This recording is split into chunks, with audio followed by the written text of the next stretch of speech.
Welcome to another episode of Matters of the People. I am your host, AV Automatic Victory. My actual name, I go by Christian. And thank you so much for attending into tonight's episode of Matters of the People. So, before I get into the topic and before I actually break down the topic as well, not just for myself, but also for everyone that has decided to catch this podcast, not only through live, but also perhaps if some of you guys are willing to watch this live after the live podcast, I want to start out with a prayer. So, dear Heavenly Father, thank you for this blessing and for this opportunity for me to create this podcast, not just for myself, but also for all people, so that we can always be able to live through peace, love, and transparency.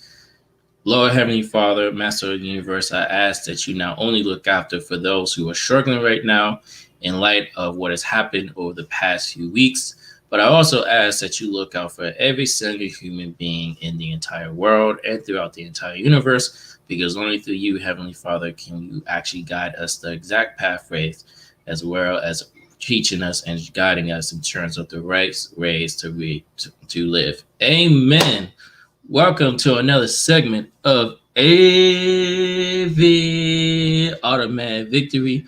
We all win together through peace, love, and transparency. So I'm going to go ahead and start with the introduction video, and then we will get right into tonight's topic. Let's go.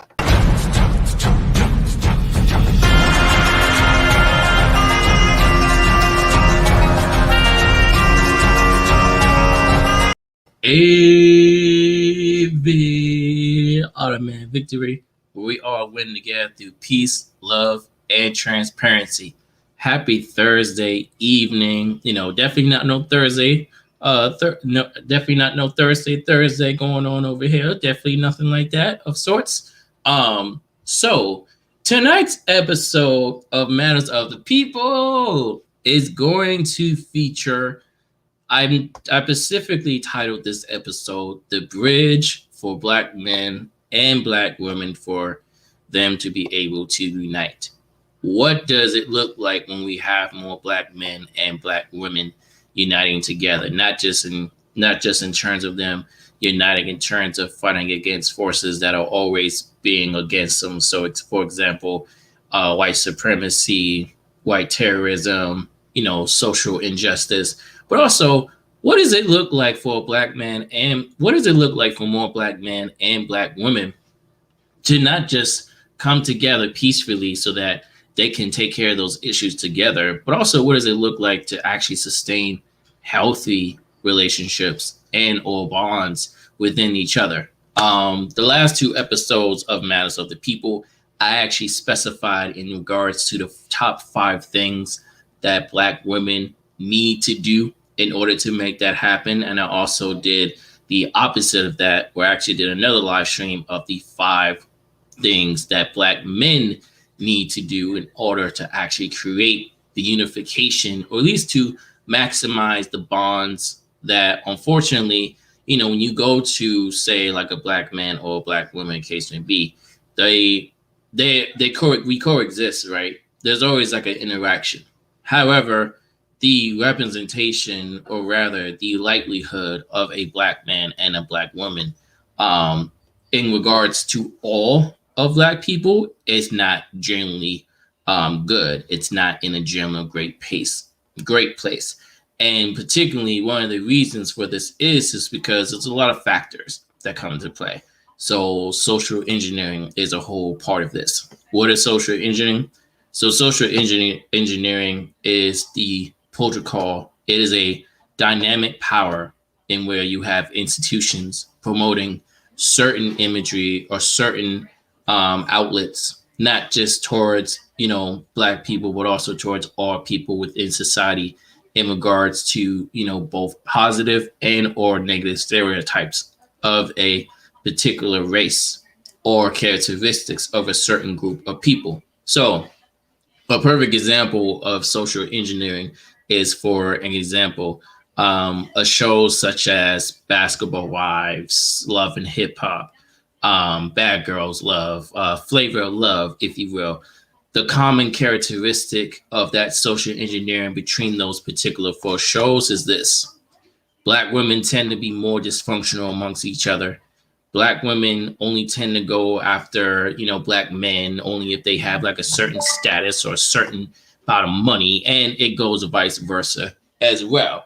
But rarely, excuse me, guys, for 1 second.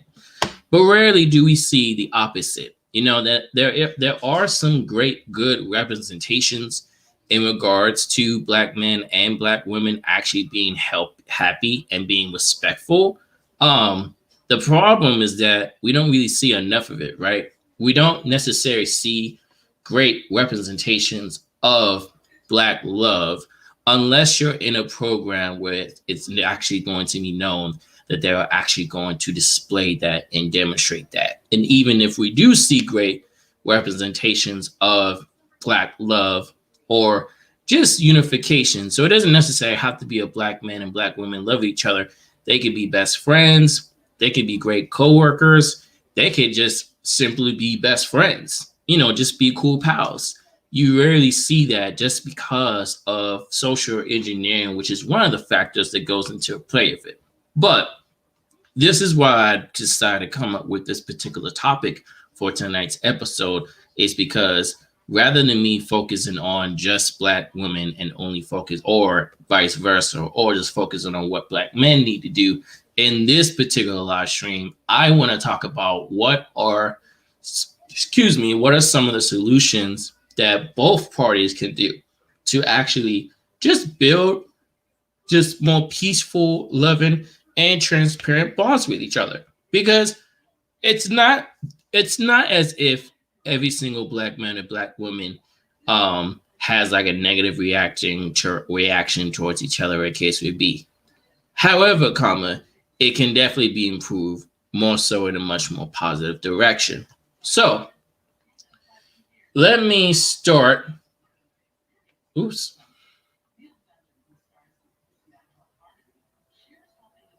Sorry about that, y'all. I just had a text. All right, here we go.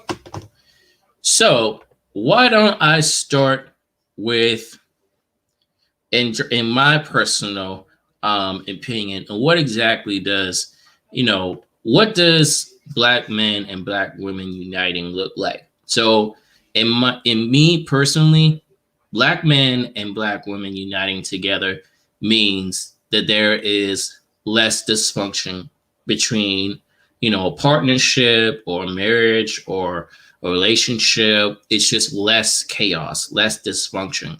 The perfect example that I can pretty much give you guys is that when we think of the dysfunction that occurs, particularly within a Black couple, let's say that's in a urban community or in a less urban community, we tend to, not only do we actually see that particular bond isn't necessarily actually doing a good job of actually being there for each other, but we're also seeing that, quite frankly, there's not a lot of resources and there's not really a great environment for those two particular people to actually not just love each other, but to respect each other and all of those great things as well. I do believe that my guest speakers have just hopped into the building, and we got a comment. So let me see. Let's see. So we do have a comment from Mike Hunter. Welcome, Mike Hunter. Welcome to the live.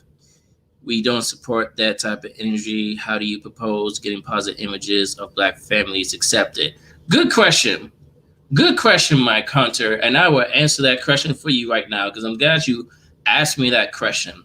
One of the ways that we can actually get positive images of Black families being accepted is that I feel as though that this is probably going to be something that you probably heard of or that a lot of people have heard of, but it starts with ourselves. It starts with us not having to rely on, say, NBC or CNN or Fox 5 News. Sometimes the best way in actually showing our own positive images, our own positive representation, is for us to not just create our own streams or our own platforms of that great image, but also for us to actually look within ourselves and be like, hey, what is it that me personally, am a Black man? What am I doing that's harming, what am I doing in a negative standpoint that's causing Black women to not view me as a great person, and vice versa? Because we always hear it, right?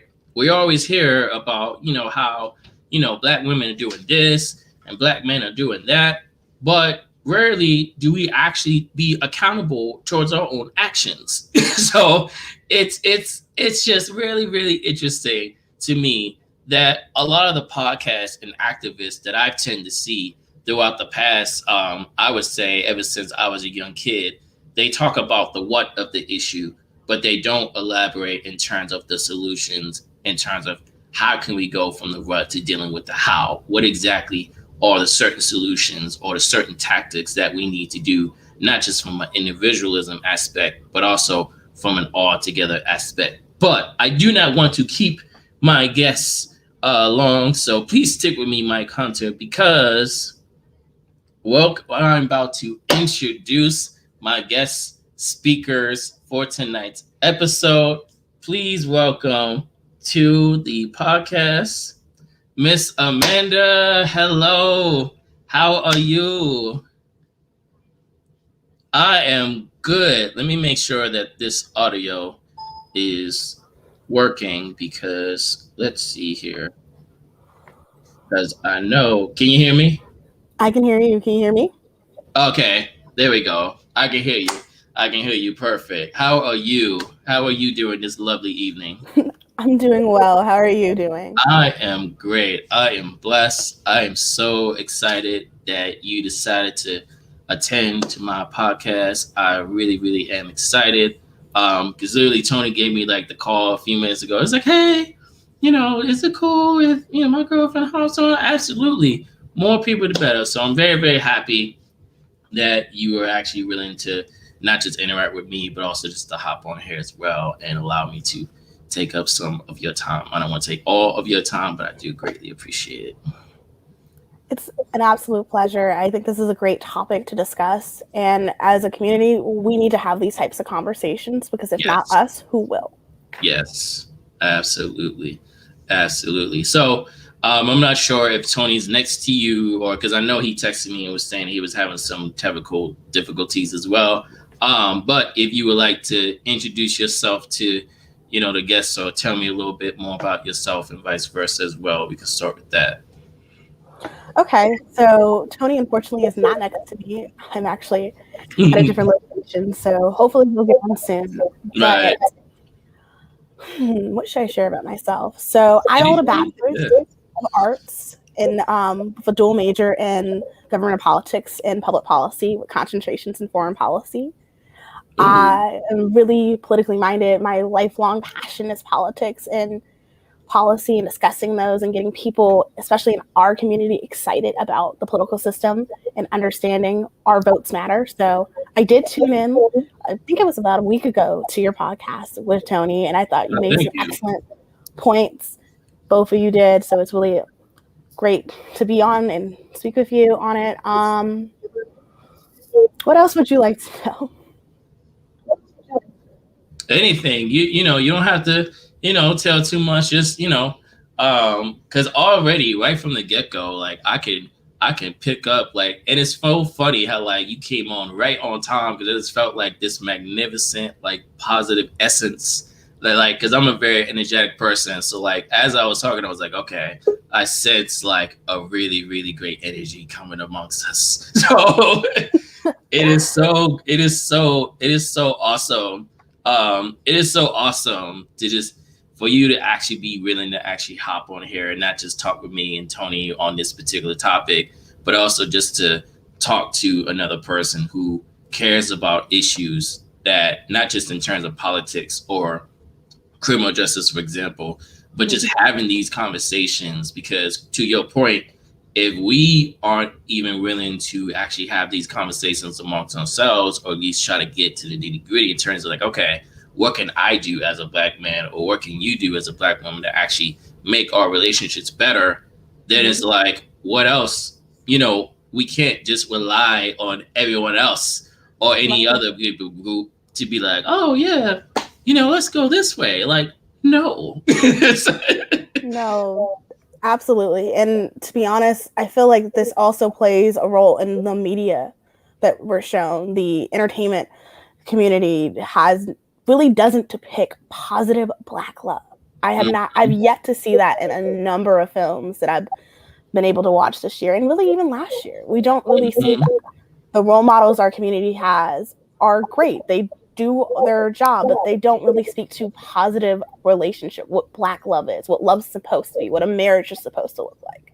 We don't see that. And I think when you have these types of conversations, because there are people out there that want to be in a monogamous relationship, that have that great love, that have that great marriage, that relationship. Mm-hmm. And when you don't see someone that looks like you having that type of relationship, it's not easy to think that you can have it. I liken it to undergrad. It took me a while for my major to find someone that looked like me. And once I saw that woman in that position teaching politics, government politics courses, a light bulb went on. I'm like, oh, I belong here. So seeing those sort of relationships portrayed not only in real life, but in TV shows and movies, that's helpful. And you don't see that. I've talked to people, and their idea of what a good relationship looks like is Beyonce and Jay-Z. Mm-hmm. And unfortunately, that's not my idea of relationship. Mm-hmm. My relationship does not involve somebody stepping outside their marriage. Mm-hmm. Yes, it does happen, but that shouldn't be the norm. When you take your vows, it's not about sticking through everything. And that's the narrative that I think Black women get pushed, that we're supposed to be ride or die, no matter the disrespect, the abuse, the verbal, physical, mental abuse that we take. We're supposed to sit there and take it all. And that's what a good relationship looks like. That's what a good wife, a good girlfriend looks like. And that's not it at all. Right. Absolutely. So let me go ahead and get Mr. I always joke with him when I call him this, but let me get Mr. Dr. Tony into the live stream. What's up, Tony? Good, bro? How you been, man? I'm good, man. I am blessed. I am blessed for your lovely lady and for yourself to hop on into this podcast, because it is always a blessing when I can actually get special guests to not just conversate with me on unique topics, but just to get you all's insight as well. So I'm very, very happy and blessed for you guys to be willing to take the time to hop on into my particular podcast and talk with me as well. I appreciate you for inviting us, bro. No problem, man. No problem. Amanda, you did bring up a great point in regards to the media aspect of it. Because earlier, I don't know if you was here earlier or not, but I did bring up the fact that I feel like one of the factors in regards to why you see less representation of actual great, bonds, whether it's marriage, relationships, friendships, even co-worker relationships, when it comes to Black people, is social engineering. Not a lot of people understand the ways that certain institutions, like, say, for example, a CNN, it doesn't necessarily have to necessarily be, media, but just there's so many ways that social engineering plays a part in terms of not only what young Black people are seeing, but just in terms of like how ourselves at the age group that we're at, how we will still look at certain images like that and be like, well, dog, like, like, what do you mean? Like, here I am with this gorgeous Black woman, I love her, I care for her, but it's like, for, the majority of our race or the majority of people, it turns out that they be like, oh, this is a very, very great show. I like the white heroism in this film. And it's like, no. You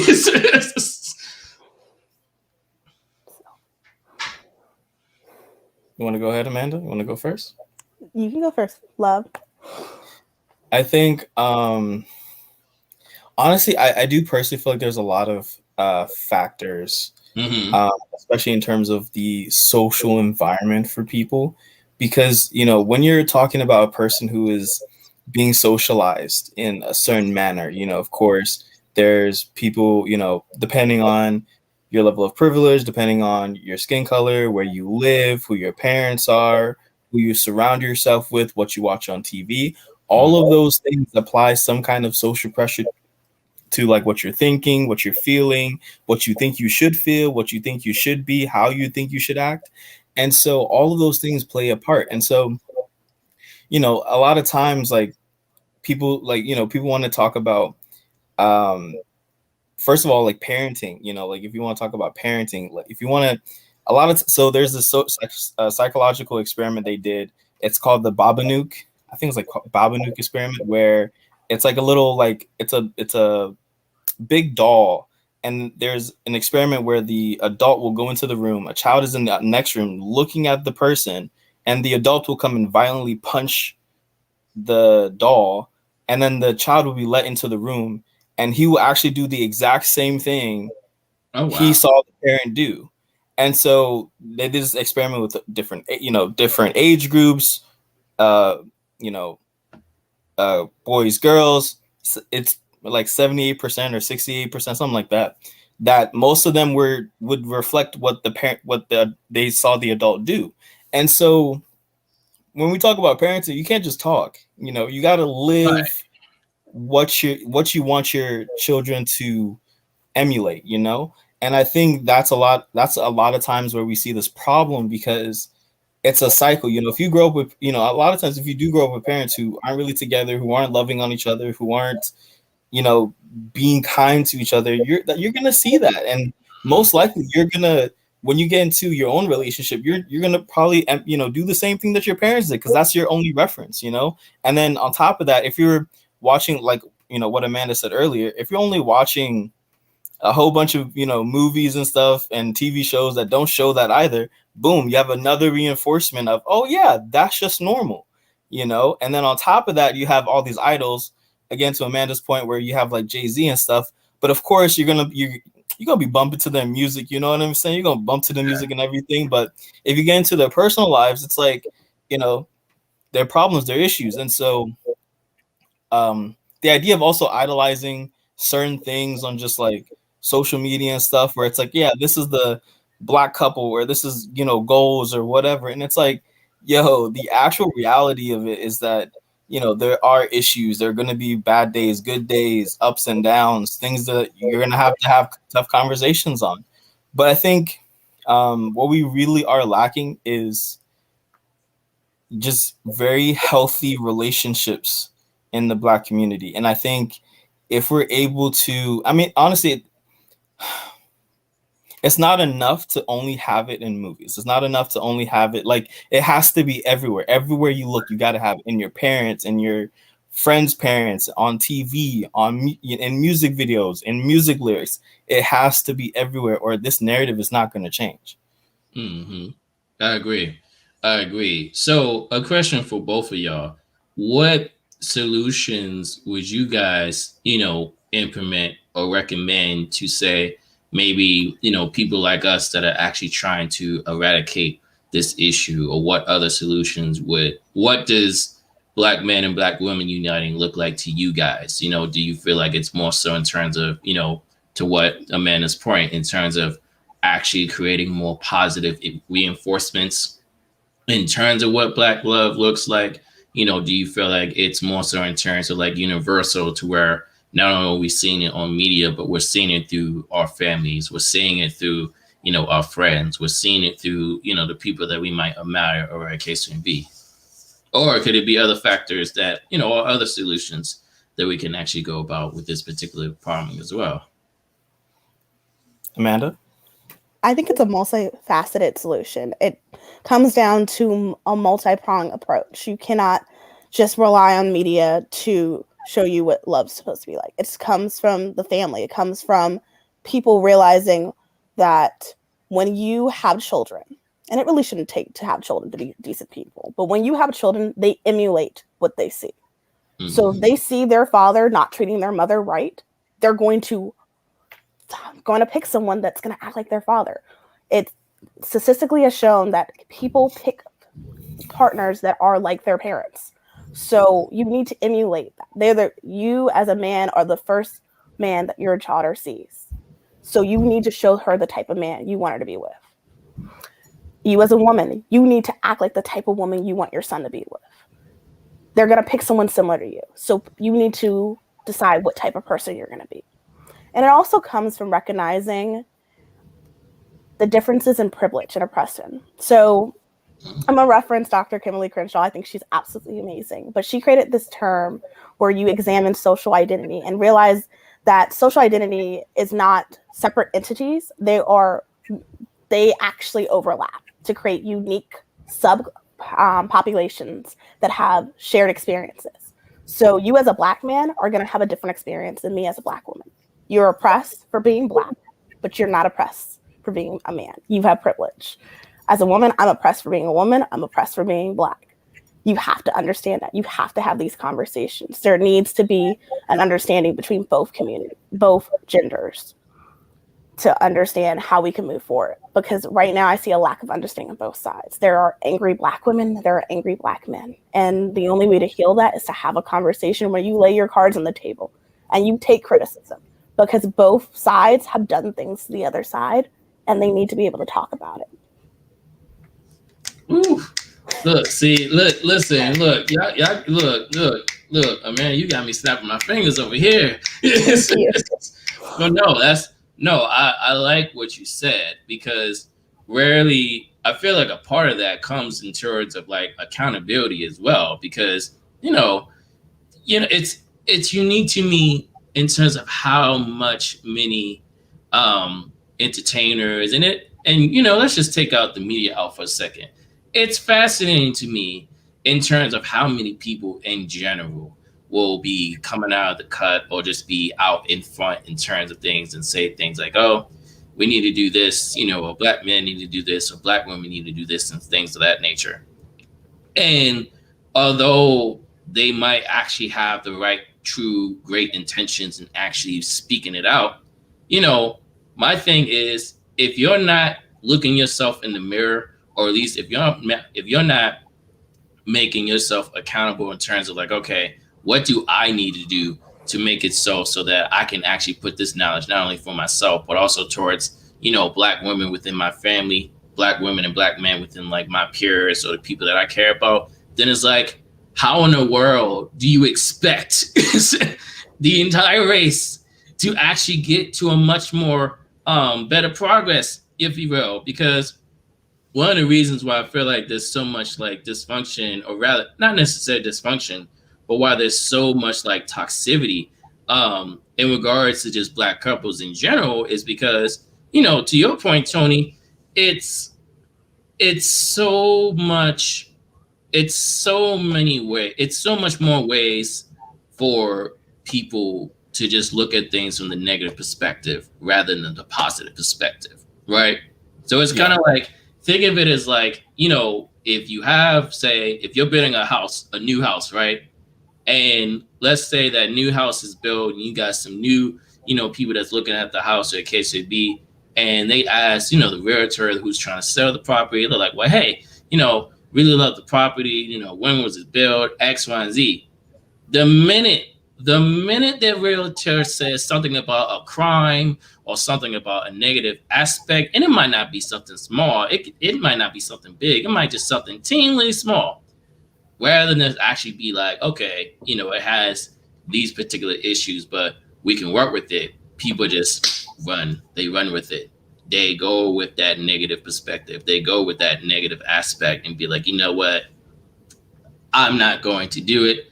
I'm not going to deal with it, or a case would be. So I feel like part of the idea for me in terms of Black men and Black women actually uniting as well is to not only embrace the things that make us so positive about it, but also just learn how to, adjust and work with the things that are negative with us as well, and actually help us grow as people. Because at the end of the day, we have to grow. Like, we all make mistakes. You know what I'm saying? It's a whole myriad of things that Black men and Black women have done to each other. But if we don't learn how to grow and forgive each other, then it's like, there's no way that we can actually get to a point to where we can actually get to much more sufficient and proficient actual Black relationships. Yeah, I think I personally do feel like there should be certain attributes or certain characteristics people need to possess in terms of more so uniting, because of course there's a myriad of issues and problems that permeate through, you know, both Black men and Black women. And so I think first and foremost, I mean, I've told this Amanda a whole bunch of times. I'm like, you know, kindness is one of the biggest things that I feel like is super underrated. And like, you know, especially like I don't know, there's so many, like the narrative of how Black men and Black women should be, you know, like it's, you know, if a Black man is supposed to be kind, it's like, oh no, you got to be this masculine, you know, player, rugged type. And it's like, unfortunately, Black women don't need that. Like it's, Black women are, you know, they don't get that much kindness. And so if we continue to put this place of like, yeah, Black men need to be like, you know, unemotional or, you know, whatever, it's like, no, that's the exact opposite of what Black women need. Like they, you know, and so the other thing I would say is, you know, forgiveness is another, you know, you touched on that too. You know, forgiveness is one thing, because in any kind of relationship, friendship, whatever, forgiveness is always there. People are not perfect. People will, you know, people will make mistakes. People will do things without realizing, and having that humility to be like, yo, you know, apologizing sincerely, you know, it has to be sincere apology, and actually like having the other person receive that apology and then have that forgiveness. Now that forgiveness is hard. It's not easy. It's not, you know, it's not always easy. And it also depends on the severity of the mistake and or, you know, the altercation. But it has to be there. You know, it definitely does have to be there. And then I think the last thing is, okay, not the last thing. The third thing would be empathy. You know, I think empathy is totally important for sure, because you know, because there are things, you know, there are standards or norms that I, you know, for both sides, especially when it comes to dating, relationships. I talk to Amanda about it all the time. You know, I talk about a whole bunch of different norms and things, and I'm like, you know, and like when I say something, I'm like, okay, this is, you know, because I'm a big person of being fair. You know, like I like to be fair, and you know, I see a lot of things in dating that just aren't fair. And the unfortunate part about that is, whether it's dating or relationships, there has to be a certain amount of fairness, or people will feel neglected in some way, shape, or form. And so there definitely has to be empathy on that side to say, hey, are you, you know, hey, are you upset? Did this upset you? Are you okay? And, you know, are you checking in with each other? Are you being thoughtful, you know, going out, hey, I have this like gift, or I saw this at the store and I thought about you, you know, like all these little things, you know, or if a person comes with an issue, you're like, hey, I'm sorry, let me drop what, you know, hey, can we talk? Can we set a time and talk about this and really like have each other listen to each other? I'm a big proponent about communication. Like if communication isn't really there, then you're really not hearing each other's sides. And a lot of times people do need to be heard. Like that's one of the biggest underrated things. People are not being heard. And so if you have Black women with all these issues and they're not being heard, it's going to continue. It's going to create resentment. It's going to create a whole bunch of anger. And that's where you get the whole Black angry woman from. Like but it's actually there. Like it's actually valid, is actually there. And then on top of that, on, you know, in the side of the Black man side, then you have all these people where like, they just have no good example. They have no good example. They have no good person in their life to say, hey, you got to stop this. Cause I guarantee you, me growing up, like, I'm gonna tell you, I did some really stupid stuff growing up. Like I really did. And so it took like, I'll never forget this person, right? I never forget this. So I had this sixth grade Spanish teacher. He came up and he told me, yo, don't do this. Don't, you know, he told me to stop doing this because it's not right. You got to treat, you know, he was like, you got to treat girls better. And the whole kill was, all I was doing was emulating what I saw, because at that time I just learned about Lil Wayne, so you know I was watching a whole bunch of Fireman, Lil Wayne videos. Oh man! And so, I'm shaking a head like, oh Lord, that's great.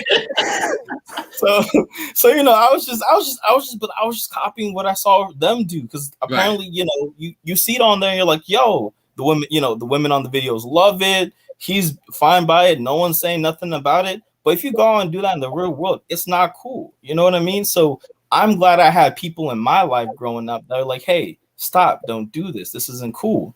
And so with all that, you know, you do, like, Black men do need that role model. They do need people to kind of check them in line and be like, yo, this isn't cool, or this is how you're supposed to do. Because of course, like, in terms of privilege, you know, you as men in general, you know, like you can get away with a lot of things, you know, you really can. Yeah. Like, it's just, you know, there's not much ramification for us. You know, we're not going to be the ones getting pregnant. You know, we don't have it. We have an endless amount of seeds we can give out. So it's just like, you know, like it's just set up in a way that we could just do whatever and treat whatever. And there are people who like, and that's the other thing. There's women who will entertain that stuff, and that isn't right. You know, women shouldn't entertain that kind of thing either. So, you know, there's just a lot of things that help perpetuate certain norms, so certain social norms in society that we do have to talk about and recognize that, hey, this isn't cool or this isn't fair. Mm-hmm. Absolutely. Absolutely. And shout out to the two people that's still with us in this wonderful podcast that we're having right now. But to your point, Tony, you know, and I believe I told you this in the last episode we were in, the very first one. You know, thank God that I had great examples through my family to always be able to be on my case. Because Tony, you knew this about me when we used to go to college together. I did not care. I was my whole experiment phase, whatever the case may be. And I will never forget. I will never forget my dad, who had a very unique. I've always had like a unique, interesting like family bond with my dad. I'll never forget the day that my dad literally called me because I think it was either something on Snapchat or Instagram. It was something on social media. And my dad goes, "Well, Chris, you know what? You need to stop being a thought and, you know, respect yourself." And I was like, wait a minute. Because, like, let's be real. Like, when someone really gets on you like that, like, at first, it's like a defensive mechanism. You more likely you're going to react and be like, hold up, like, what? What you mean? But as I actually got to talk with him more, case would be, that's when I realized, okay, he's not just talking about what I'm doing now. He's talking about in terms of the patterns of behavior that I'm not just doing to myself, but the patterns of behavior that I'm acting towards other people that, you know, might not even be necessary within my particular gender or my particular complexion, case may be. So thank God for me that I had that role model and multiple role models within my family to let me know, like, hey, this is what it looks like for you to be an actual positive representation of being a Black man, or case may be. And this was one of the things that I mentioned in my last live stream when I went over the 5 things that Black men need to do in order to create positive experiences with each other and with Black women. We have to stop the false advertising. Perfect example, Tony. This whole concept of, oh yeah, if I make a whole bunch of bands, I could tell everyone what to do. Or if I want to, you know, rap a song about Molly Percocet, but then you ain't never take no daggone Molly Percocet feature. What the heck? I don't want to curse, but you know what I'm getting at. It's like, what? You need to stop with the false advertising, because it does go on both ends. But it's like we have to get away from that. We have to change that, or at least alter that into a much more like positive outlet in terms of like, hey, you know, this is how you go about actually making sure that not only are you making sure that you're being respectful and positive, but also check in with your partner, you know, communicate. If there's something where like you're used to doing, but your partner might seem, you know, like that person might feel offended, or case to be, don't just communicate, show that through action as well. Because that's a big, really, really big issue when you talk about Black relationships or Black friendships or Black bonds in general. 1, there's not enough communication. 2, even if there is some communication, both parties aren't really telling each other the truth. And that's like the biggest issue that I have. It's just like, it's one thing to, I always tell people this, it's one thing to be able to actually communicate with a person. That's great.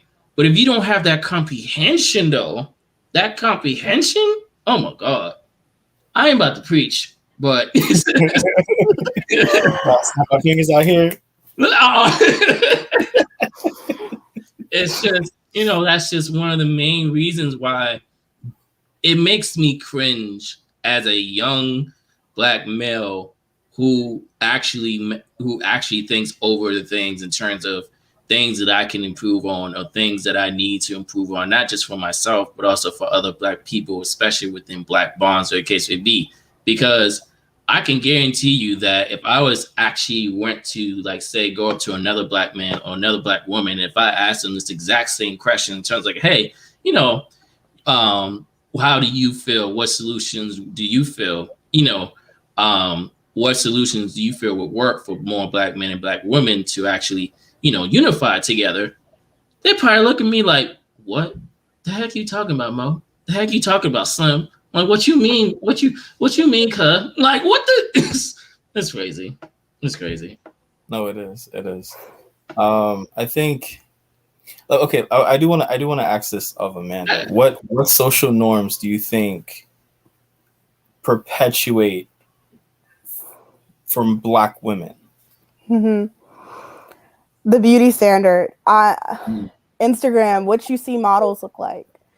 It is so hurtful for a little girl to grow up thinking that she's not good enough. She doesn't look like this model. She doesn't look like this false image that has been computerly altered to look a certain type of way.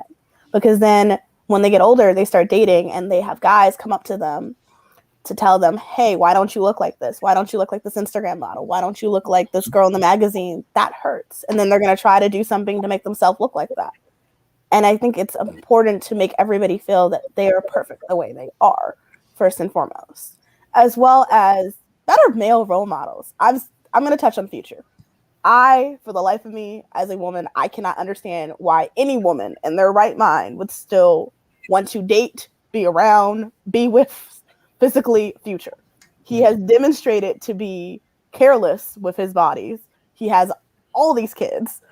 He doesn't commit to no one. And I don't get it. I don't get it. I don't get why women value themselves so little. I don't understand why women think money is the end all be all. I'd rather have a man that's going to want to build wealth with me. Hence, Tony. Not someone that's going to just throw money at the most random stuff out there. I also think it comes from what I've been taught. My parents have been married for over 20 years, so I know what that looks like. I know what a healthy, strong marriage looks like. My grandparents on my mom's side were married for a long time. My paternal grandparents are still married. It's what I've been used to. And that comes down to, honestly, picking good partners. Women need to be more protective of their fertility because we can choose our children's father. Men can choose their children's mother. You need to think long-term. Short-term benefits do not equal long-term benefits, and you need to be cautious of that. And you should take people for their face value. So if they show you who you are, I hate this mindset that women want to go fix everything, because I can't. It's not my job to fix you. You can fix yourself. You're a grown person. There's therapy. There's multiple avenues for you to be a better person. Do not get in a relationship with someone because you think you can fix them. Because you can't. 9 times out of 10, they're not going to change. They told you who they are. And then you don't get to look after the damage has been done, the actions out of that first choice you made happen, and wonder what went wrong. No, they told you who you were. You decided to accept it. There's just a lot of, I could rant on and on about this, but there's just more self-love. Stop paying attention to media norms and start valuing yourself more. It's not just a woman trait. Men need to value themselves. Amen. You need to value yourself, because the good Black man is a unicorn. I'm lucky to find mine, but they're very... Hey. You know what? I wish I could just like shift like the box where Tony's at and just do like a flip. Because this Black blood, like you see this, y'all? This is an example of what a Black man and Black women unifying exactly looks like. Okay, this is exactly what it looks like. Okay, perfect example. But continue. Don't let me all I was just saying is that there needs to be some sort of self-reflection, as well as just valuing yourself. Whoever you are and whoever's listening, you are worth everything that you desire. You're worth somebody to treat you right, whether you're a man or a woman or whatever you may identify as. and gender, you don't deserve to be treated in the way that you may be allowing yourself to be treated. And that's not okay. There are people out there. And I think one final point I should make is that and this is towards Black men. As a Black woman, there's been a lot of pushback in the media and just social media about Black men degrading women. I remember last year I saw these videos of this Black woman saying no to a guy, and he smacked her in her head with a skateboard. And I cried for her. I was like, oh my God, are you serious? What is that? Normalize taking no. It means no. It's not. There are plenty of women out there. The world is huge. One person saying no to you should not result in some sort of violent act against them. And if you date outside your race, because that's fine, don't put down Black women. That's not cool. Absolutely. No, you made a very, very great point, Amanda, because I remember, I think it was like the same week where I saw that video where the woman got smacked with a skateboard. And then I think it was the next few days afterwards to where this actually happened in my area as well. Mm-hmm. So apparently, to make a long story short, it was a woman that was being thrown into a dumpster. I saw that. And mind you, the first question that comes to my mind is like, wait a minute. I know this Black man did not just throw this Black woman into the daggone dumpster, and we already got enough problems with each other to begin with. Like, why isn't anyone else within that group that at least trying to get the poor girl out of the dumpster, or at least trying to get, the girl that got hit with the skateboard, at least trying to rush her to the hospital? Like, we need to normalize good acts of kindness throughout, because to your point, Amanda, it's on both sides, but it's also in terms of us actually doing a better job of not just being accountable towards ourselves, but also just being accountable within our own community. Because, and this is one of the reasons why I literally do not have that much friends at all. Because Tony would tell you this, I am literally one of the only few people within my own circle of friends, or people rather, that would actually call out people's crap and mine. Like, people cannot stand it. People cannot stand it when I be like, oh, well, hey, X, Y, and Z, I feel for you in terms of how you feel about, A, B, and C, but that's a problematic statement, and maybe you should apologize. Man, I'm not going to apologize. And it's like, all right, I'm not about to, preach to your daggone ear, where a case would be, should you decide to continue on with that, ignoramus behavior, but I'm not about to let anyone else go about and do that to another person, or let that be so normalized to the point to where now it's the same cycle of repetition that we constantly see. Because in my opinion, that's what's really been going on ever since maybe I would say maybe as far as back as segregation, maybe after segregation, Black woman ends up meeting a black male who's been hurt, who's been traumatized, in case may be, she ends up being a bad girl. Then it's like the opposite. Black good guy ends up meeting a woman that's been through a lot of trauma, a lot of pain with case may be. He ends up being a butthole. And now you have this constant repetition of gross activity that not only resorts in, Black men and Black women being so distant and separate from each other, but it opens up the gate for, say, like other countries and other nations to take advantage of us. And that's why, that's really one of the main reasons why I came up with my last few streams that focus on, what are some of the things that Black women and Black men can do to not just look out for each other, but also to just really, really, truly love each other authentically, whether it's relationships or friendships or friends or a case may be. Because to yours point, we rarely see conversations like this actually on any particular outlet. And not just on a social media standpoint, but just in general. The only possible thing that I can think of in terms of where you can actually see like real conversations like this actually occur outside of social media, maybe a few movies, maybe a few TV shows like This Is Us, for example, because I'm a huge like Randall and Beth fan, huge R&B fan. But outside of those, and outside of like say like the old school like 80s and 90s like shows and things like that, we don't see it. People rarely talk about it, and then it's like, oh yeah, this is the normal. No, this is not the normal. This is not how it's supposed to be. Like, people always tell me, if you want something to change, you can either do something or try to do something. And I'm tired of not doing nothing about it. I'm sick of it. Like, I'm tired of it. No, that makes sense. Honestly, another thing that just popped in my head, raising your kids, right? We are in a generation that's about to have children in the next 5 to 10 years. Mm-hmm. Raise your sons to be better. Raise your daughters to be better. I know I've talked to Tony about parenting and what I would want my son or daughter to be raised like. I know I'm going to want to hold my son accountable. I've seen a lot of people not hold their sons accountable, and that socialization leads to disrespectful men of all ethnic backgrounds. And we'll focus on Black men. That leads to very disrespectful Black men. You don't socialize your daughter right, you're raising a very disrespectful woman. It's not, as a parent, your job is to raise a child to succeed, not only economically, but emotionally, in relationships, mentally. And we're lacking with that. We're having people not be invested in raising their kids. When you choose to have a child, you need to do right by them. And that includes correcting them. That includes making sure that you raise them up to be right.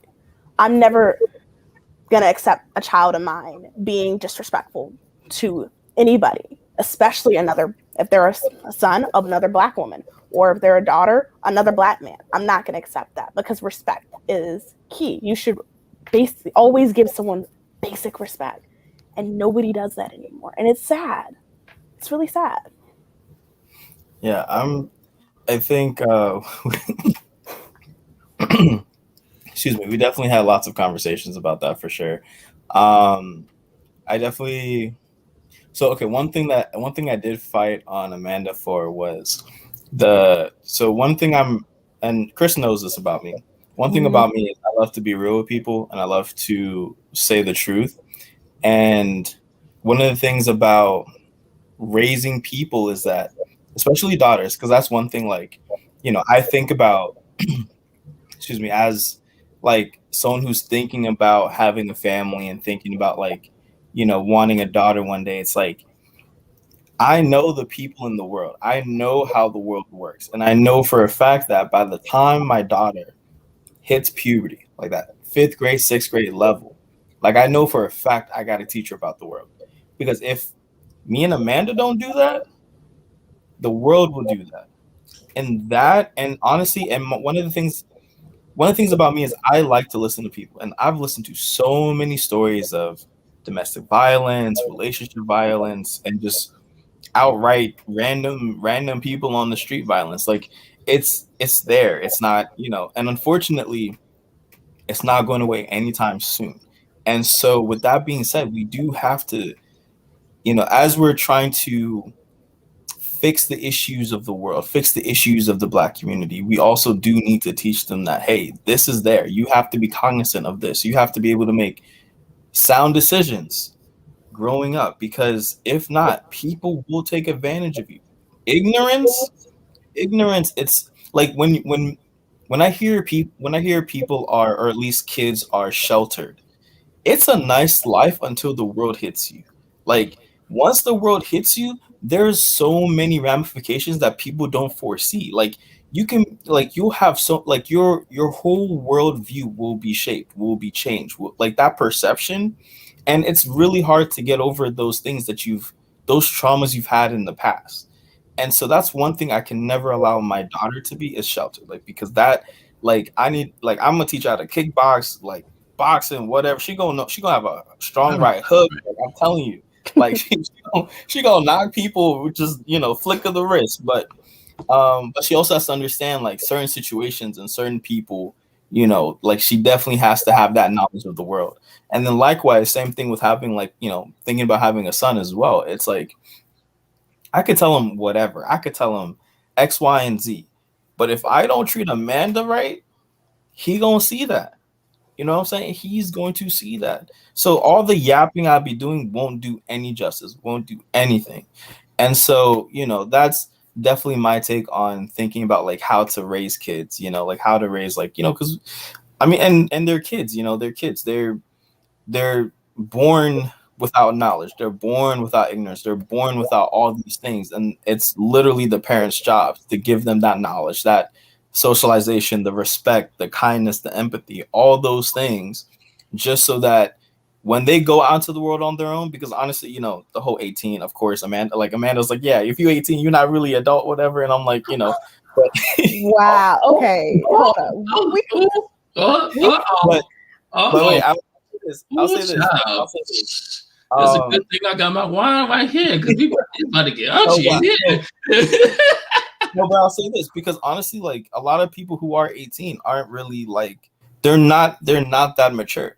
To be honest, they're not that mature. They're still. It's like asking an 18-year-old, "Hey, what would you like to do for the rest of your life?" No, an 18-year-old is not like that kind of question. Like they're not up to that maturity level to be thinking about, yeah, this is the career job. And there's some people who are, but unfortunately, the vast majority of people are thinking about going to parties, hanging out with their friends, chilling, how to avoid class, whatever. Like that's what they're thinking about at 18, not about, yeah, let me open up a Roth IRA or let me settle down with the family. Like no one's thinking about that at 18. And that's okay because 18 and 20s are meant to have fun, enjoy your life, be safe. Mm-hmm. And so, but unfortunately, 18 is like the legal age. Oh, you're finally an adult.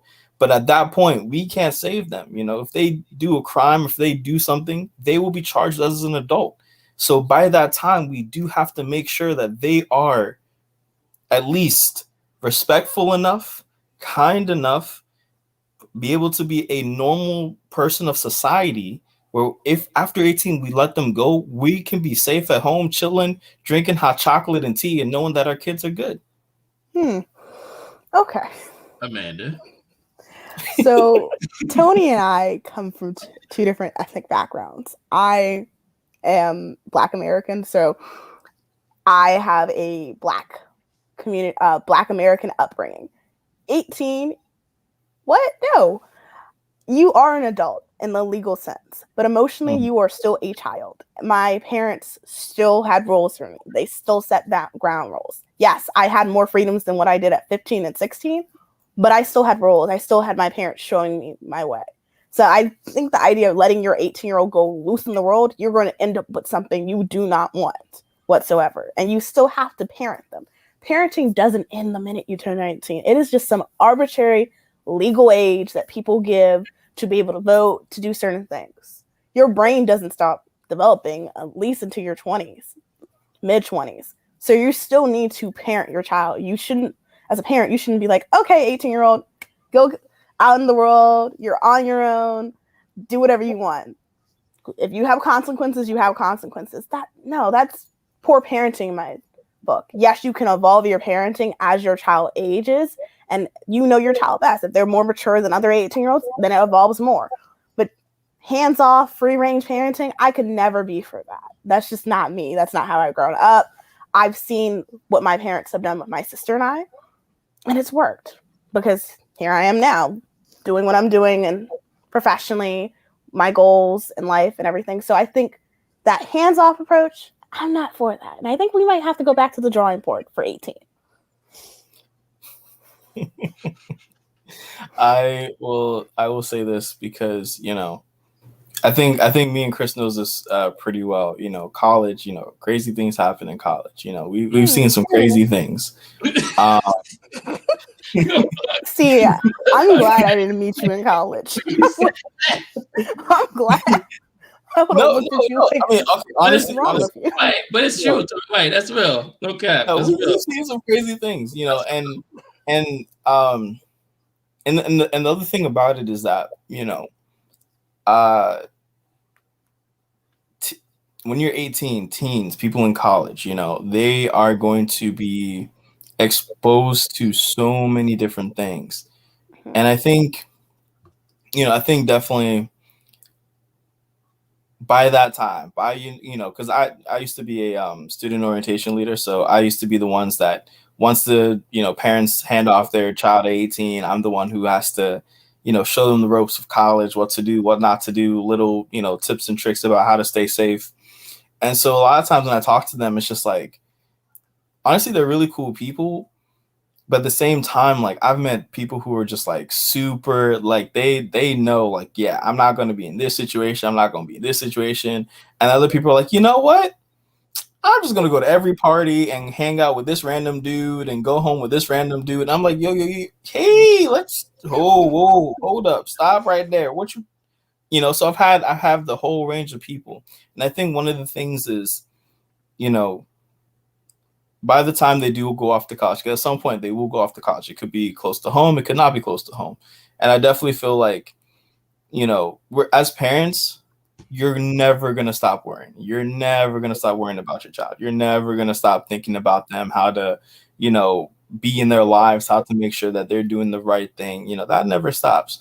But I definitely think with me and Amanda being parents, we ain't got no issues. We ain't got no problems. We ain't got nothing. We ain't got nothing to worry about. Oh, I ain't do it right. Hold up. Wait. Yeah, you got it. There goes the camera angle. I know what I'm trying to do. But I don't want to hold up too much of your time because we have reached the hour mark. So any final thoughts, Amanda and Tony, in regards to this particular topic or just in general? Amanda, of course, first. Thanks. I guess this is really just to not be parents. Well, people in general should not be unafraid to have these conversations. In general, you need to have these tough conversations. You need to talk about what, especially in terms of dating, what do you expect? What do you want in a partner? What type of relationship you want to look like? And to stop basing the relationships that you have off of stars, off of these songs, off of entertainment, because behind that glitz and glamour, there are things that you don't want to talk about. There's things that they're not going to talk about in front of millions and millions of people. And you need to decide that for yourself. You need to sit down and have that conversation with your potential partner. I know when Tony and I started dating, we sat down with our list of hardline issues. I had it out in a whole notebook. He wrote his down. We asked questions back and forth. Those are things I recommend. And if you are having trauma or just some bad flashbacks from past relationships, heal first. Therapy is great.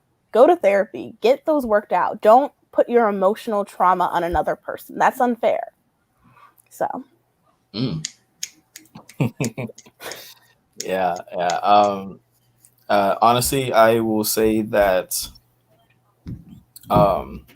definitely, I do love everything Amanda said for sure. I definitely think that relationships, dating, marriage, all of it has to have those same things. Communication has to be A1, and that honestly, all these things, communication, empathy, kindness, all of these things are done through exposure, through people, of picking up a book or watching a YouTube video. Because like, honestly, I did take a communication class for like a year. And so communication to me is huge. Like, I learned so many different things. And like, I realized that the way I was communicating was terrible. It was literally, I was not communicating at all after once I got into that class. And so it really takes people to really seek out that knowledge, how to communicate, how to be in a healthy relationship, how to, be kind, be empathetic. Because these things, people will go through 20 years of their life just to write one book of knowledge, and that is really huge. And Amanda loves to read, so she definitely got that whole knowledge thing on deck. Look, I love to read too. Hey, that's what's up. And so, I definitely think people do need to. I think these conversations, these YouTube videos are really good, just so that people can also see, or also be, because sometimes you could be self-aware, and sometimes you can't even like know what the problem is, or know that, oh, I'm lacking in this area, until someone like says it out loud, or or shows it. And I think once a person understands that problem is there, seek out knowledge, seek out that information, seek out how to be better, how like a lot of how-to books, because they're out there. What I'm saying? Those resources, those things are out there. And I think it's really important to definitely be humble, and to seek out that information, you know? And I think ultimately, if we have more conversations like this, have more open communications, to be more understanding, to open your minds and hearts to other people's experiences and their feelings and their traumas and their issues, and to actually sit down and brainstorm on solutions on how to tackle those problems for a better future, we're going to be good. We're going to be in the right direction. We're going to be all right. But,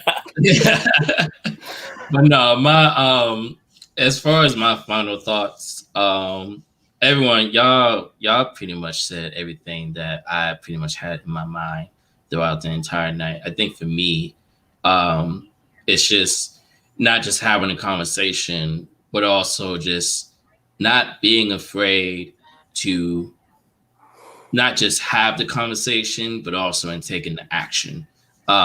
Would be my particular final thought, because I feel like for a lot of people, I feel like so many people, particularly within our race, in some retrospect, we tend to go towards like the convenient or rather the complacent path in terms of having history repeat itself, than rather than actually like trying to ask ourselves the big questions and actually trying to find ways to actually like not just address these issues, but also trying to figure out actual solutions that we can actually take into action. That's one of the reasons why I made, Matters of the People podcast on my YouTube channel, because most of my YouTube channels were just more sort of like general things. And I was just like, you know what? I want to be one of the few people, or one of the few of many, many great people that sparks a change into someone that watches my podcast. And it doesn't even have to necessarily be about me. This is one of the reasons why I'm really, really blessed and really, really honored and very, very thankful for you guys to hop into tonight's episode, because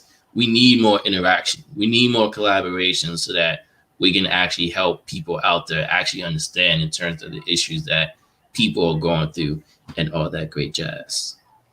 Yeah, and honestly, shout out to Amanda, because Amanda was like, "Yo, there's only 2 dudes on here," and she was like, "Yeah, I need like a, I need a Black woman's perspective on here." What you mean? I'm so glad and so blessed that you actually took that action, Amanda, and be like, "Wait a minute, 2 Black guys? Oh heck no, nah, Pooh, yeah, that's not gonna happen." So her thing was, "Yo, you should go find a Black woman." And I was like, "Hey, I'm dating one. I bet. Would you like to get on it?" And then she was like, "What? Me?" And I was like, "Yeah." It was the funniest thing, bro. But like, no, I definitely appreciate Amanda for bringing it up and for actually coming on. No problem. It was great to be on here. Thank you so much for having me. No problem. Absolutely no problem. So, again, thank you guys so much. I don't want to hold up too much of your time, because I'm sure you guys are going to have your own separate conversations. But I want to thank you both so much for hopping on to tonight's episode. And if there's anything that you both need help with, or even if it's just, you need someone to talk to, or even if you just anything, Tony would tell you I am pretty much a very open person to just help you out with anything. So do not feel pressured or feel scared to, hit me up any particular time. Tony knows this, but absolutely. Yeah, no, I really appreciate it, bro. Thank you. No problem. Well, if there aren't any comments, because I know most of the comments didn't really come until we actually started the episode. Let's see. So since we don't have any comments, I'm going to end it here. So thank you, Amanda and Tony, for hopping on into tonight's episode of Matters of the People. And thanks to everyone that was actually willing to watch the entire live stream, particularly the 2 people that we have in the live stream. Thank you guys so much. I will probably go on my next Matters of the People episode either sometime next week, possibly next Tuesday or Wednesday. And this topic, we are going to talk a very, very interesting, spicy topic. The issues between LGBTQ plus community and Black men. It's going to get real interesting next week.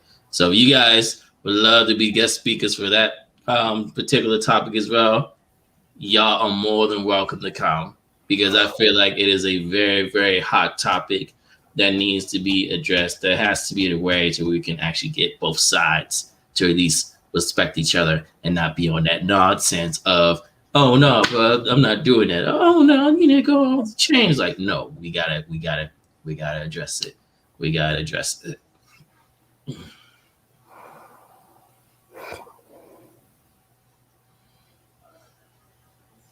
But with that being said, thank you guys so much for watching tonight's episode of Matters of the People. I am your host, AV Automatic Victory. And thank you so much, Amanda and Tony, for hopping into tonight's podcast episode.